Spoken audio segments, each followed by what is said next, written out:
साध संगत जी बड़े प्यार से कहिए, धन्यंकार जी संतो महापुरुषों जी। सतगुरु माता सुदीक्षा सविंदर हरदेव जी महाराज की जय। निरंकारी राजमाता गुरु बचन अवतार की जय। सत्संग जी, हमें गर्व है, खुशी है, आनंद है कि हमें दुनिया में सच्चा सतगुरु मिला है। सत्संगत जी, इससे बड़ी दौलत और क्या चाहिए। दुनिया में सत्संगत जी देखें तो गुरुओं की होड़ लगी है। लोग उस तरह धोखा खाते जा रहे हैं जैसे फतिंगे होते हैं। उन्हें उस रोशनी की तड़प होती है, लेकिन रोशनी उनको खत्म कर देती है। उस रोशनी को उनके चाहत का कोई मोल नहीं होता। सत्संगत जी, जब इस नज़रिए से देखते हैं सत्संगत जी, तो हमारा सतगुरु कितना महान है, जो हमारे हर कर्म का, हर चीज़ का ध्यान रख रहा है। भक्ति से लेके स्वास्थ्य तक, परिवार तक, बीमारी तक, धन धान्य तक, हर चीज़ों का ध्यान सतगुरु दे रहा है। सत्संगत जी, कि कहीं धोखा न खाएं। जिस मूल सिद्धांत से ये मानव जीवन मिला है, सबकी अभिलाषा होती है परमपिता परमात्मा का देखने का, पूजने का, मिलने का। और यही अभिलाषा इंसान को प्रेम में अंधा बना देती है, जिससे इंसान सोच नहीं पाता, समझ नहीं पाता, और उस अंधे की तरह किसी गड्ढे में गिर जाता है। सत्संगत जी, कहने का तात्पर्य है कि भक्ति लोकी अजय न समझे, रबनु पाना भक्ति है। छोड़ के सारे भरम भुलेखे, गुरु रिझाना भक्ति है। कि जिस भक्ति के लिए हम दौड़ लगा रहे हैं, जिस भगवान के लिए दौड़ लगा रहे हैं, पहले उसकी पहचान तो कर लें, उसको देख तो लें, उसको समझ तो लें। सत्संगत जी, किसी लड़के का जब विवाह का कार्य संपन्न हो कराने के लिए, सत्संगत जी, आरंभ करने के लिए जब दो परिवार आपस में उस लड़के लड़की से मिलते हैं, जानते हैं एक दूसरे के विषय में अच्छी तरह से, फिर जाके उनका संग बनाया जाता है, उनका विवाह रचाया जाता है। और ये भी दुनिया का एक इतिहास है सत्संगत जी। लेकिन सत्संगत जी, जिससे लोक और परलोक दोनों संवरना है, उससे हम बंद आंखें करके किसी भी वेशधारी पर विश्वास कर लेते हैं। उसके हिस्ट्री, उसकी कर्म, उसकी चाहत नहीं देखते कि इसकी अभिलाषा क्या है, इस किस कारण से इसने ये वेशधारी मानव का चोला पहना है।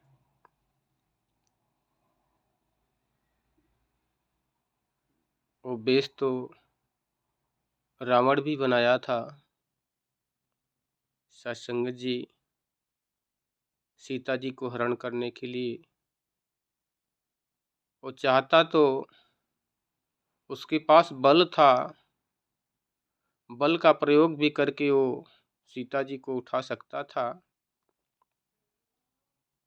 लेकिन साथ संगत जी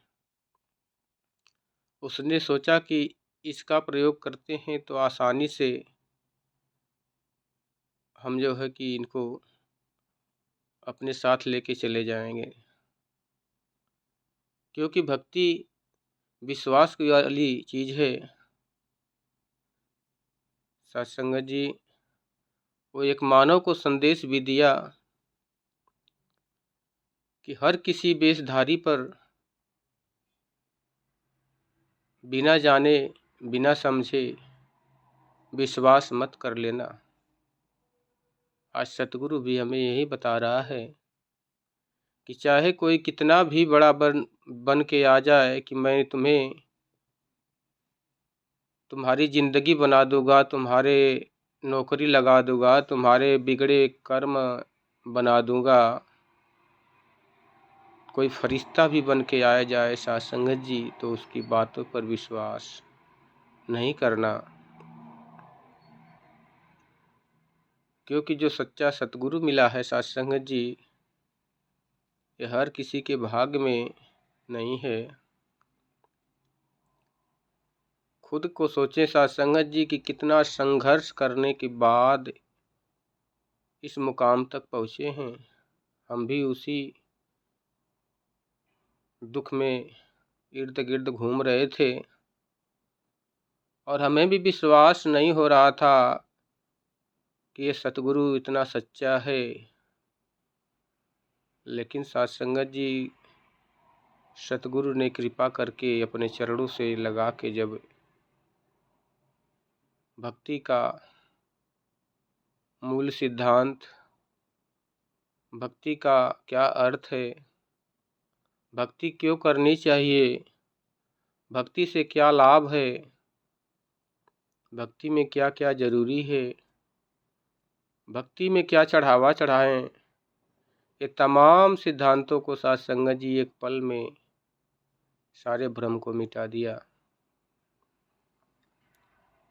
नहीं तो साथ संगत जी किसी भी मंदिर में जाने के लिए सभी जानते हैं कि कितने प्रकार के व्यंजन, कितने प्रकार की पदार्थ, धूप दीप नारियल चुनरी कपूर अगरबत्ती फूल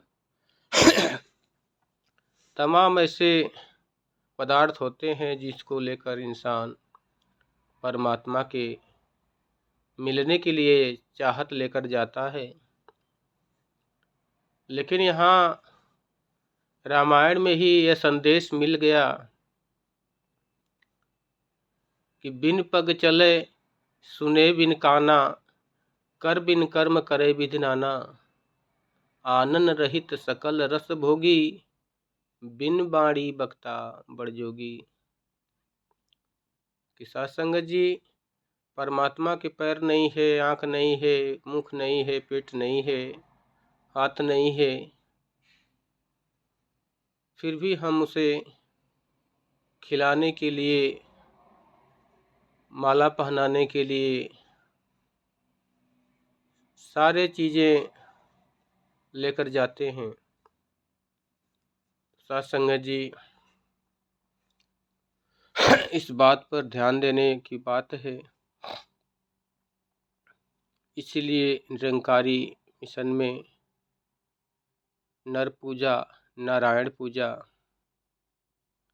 साथ संगत जी बात सिद्ध है कि जो घट घट में राम बैठा है, भगवान बैठा है हर प्राणी के अंदर, हम इसकी सेवा करेंगे, इसको भोग लगाएंगे तो परमात्मा भक्ति को हमारे प्रवान कर लेगा। क्योंकि ये आशीर्वाद भी देगा, ये दुआ भी देगा और खाएगा भी, पहनेगा भी, बोलेगा भी, चलेगा भी। इस मूर्ति को भगवान ने अपने हाथों से बनाया है। जरा देखें साथ संगत जी, माता के गर्भ में वो छोटे छोटे शुक्राणु के रूप में जब जीव का प्रजनन होता है तो साथ संगत जी उसके अंदर किसी डॉक्टर, किसी इंसान के बस की बात नहीं, किसी विज्ञान के बस की बात नहीं, उसको भोजन पहुंचा दे, उसको सुरक्षा कर ले। ये सब अंदर ही अंदर परमात्मा कैसे, किस विधि से उसको भोजन पहुंचा रहा है, किस विधि से उसकी संरचना कर रहा है, किस विधि से उसका पालन कर रहा है। जरा सोचें साथ संगत जी की एक अंडा है, उसमें कोई सुराग नहीं है, कोई जाने की जगह नहीं है सुई के नोक भर भी। उसके अंदर परमात्मा किस प्रकार से उस जीव की प्रजनन, पालन और संचार कर रहा है साथ संगत जी, जिसके अंदर ना हवा जा सकती है, ना पानी जा सकता है, हर तरफ से पैक है। क्या कोई विज्ञान, डॉक्टर इस चीज को कर सकता है कि अंडे के अंदर कोई खुराक पहुंचा दें? नहीं साथ संगत जी, केवल और केवल परमात्मा ही इस कार्य को कर सकता है। इसलिए परमात्मा दाता है, सारे संसार भिखारी। हमें मांगना ही है, इस परम पिता परमात्मा का चरण में झुक कर मांगना है, वंदन करके मांगना है, क्योंकि इसने ये जीवन दिया है। ये जीवन इसी का बख्शा हुआ एक तोहफा है कि बड़े भाग्य मानुष तन पावा, सुर दुर्लभ सदगंथन गावा, साधन धाम मोक्ष कर द्वारा, जो पावे परलोक सवारा। कहते हैं कि इसने कृपा करके ये मानव तन दिया है। ये इसकी रचना का सबसे सर्वश्रेष्ठ सर्वोत्तम रचना है। मानव, सभी प्राणियों को इसने ही बनाया, लेकिन सभी प्राणियों में सबसे उत्तम प्राणी, उत्तम जीव, उत्तम देह मानव का बनाया, जो बोल सकता है, कह सकता है, सोच सकता है, सहायता कर सकता है, सब कुछ कर सकता है। इसके अंदर सारी ताकत अपनी भर दिया। लेकिन आज साथ संगत जी, जिस प्रकार एक राक्षसी सेना होती है, उनका अभिप्राय होता है साथ संगत जी, परमात्मा को पाने के लिए, और घोर कठोर तपस्या करके इतिहास में वर्णित है कि जितने भी आज तक असुर हुए, सभी ने बड़े कठिन तपस्या करके ब्रह्मा जी को प्रसन्न किया, और बदले में पूरे साम्राज्य का मांग लिया कि सब पूरी धरती पे हमारा राज रहे। बल बुद्धि सब मांग लिया, और सब पाने के बाद वे इस मानवता पर अत्याचार करना शुरू कर दिए। उस बल का, उस धन का दुरुपयोग करना चालू कर दिए। आज इंसान भी यही कार्य कर रहा है साथ संगत जी। अगर किसी के पास परमात्मा ने बल बख्शा है, तो उसका उपयोग सेवा में न लगा के वो एक दूसरे को हनन करने में लगा है, मारने में लगा है। अगर परमात्मा ने धन दे दिया, एक दूसरे के गिराने की चेष्टा कर रहा है, एक दूसरे का धन हड़पने की चेष्टा कर रहा है। अगर मानव ने बुद्धि दे दिया, तो उस बुद्धि को किसी को सताने में लगा रहा है, किसी को फंसाने में लगा रहा है। परमात्मा ने तो दिया था उपकार के लिए, लेकिन ये इंसान अपकार कर रहा है, और बिना सतगुरु के ज्ञान के साथ संगत जी, ये जीवन बदल नहीं सकता। चाहे कोई कितना भी तीर्थ व्रत उपवास कर ले, एक ऐसा जहर है साथ संगत जी ये इंसान के अंदर छुपा हुआ कि बिच्छू और सर्प के अंदर तो सभी जानते हैं कि जहर है, उसको अगर छुएंगे तो काटेगा और हमें जहर चढ़ जाएगा।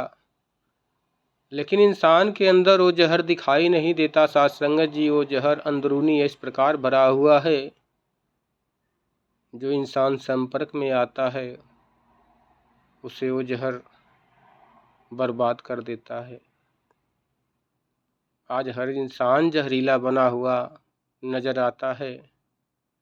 शायद इसीलिए संतों को कहना पड़ा था कि आग लगी आकाश में, झरझर गिरे अंगार, संत न होते जगत में तो जल मरता संसार। आज संत ही कृपा करके चुन चुन के इस इंसान को सदगुरु के चरणों से लगा के इस जहर से बचाने का कार्य कर रहे हैं साथ संगत जी। ये ऐसी अग्नि जल रही है जो दिखाई नहीं देती, लेकिन पूरे संसार को भस्म करने वाली है साथ संगत जी। जो जाति पाति, खान पान, तेरा मेरा, ऊंचा नीचा, इसमें कई प्रकार की लकड़ियां जल रही हैं, जो इसको और भी धधकने में सहायता कर रही हैं साथ संगत जी। लेकिन हमारा सतगुरु आज इन सारी जहर को, सारे आग को मिटा करके, उस सारे भ्रम को दूर करके मानव को मानव का सहारा बनाने के लिए अपने ब्रह्म ज्ञान के द्वारा ये प्रदान कर रहा है कि मानव, तू मानव बन जा। जिस प्रकार तुझे गर्भ में परमात्मा ने बनाया था, तू धरती पे आके अपने आप को बदल लिया है। फिर से तू वैसा ही बन जा जैसा आया था। संगत जी, इंसान अगर इंसान बन जाए तो सच कहते हैं साथ संगत जी, ये धरती स्वर्ग बनने में देरी नहीं लगेगी। ये धरती किसी बैकुंठ से कम नहीं लगेगी। ये इंसान के हाथ में है, चाहे इसे आग बना दे, चाहे इसे पानी में डुबा दे, चाहे इसे स्वर्ग और बैकुंठ बना दे साथ संगत जी। ये केवल इंसान कर सकता है इस कार्य को। इसलिए साथ संगत जी, दास बोलने के दौरान जो भी शब्द निकले हों, जो आप जी को न भाते हों साथ संगत जी, दास उसके लिए क्षमा प्रार्थी है। आप जी के चरणों से बार बार क्षमा मांगता है।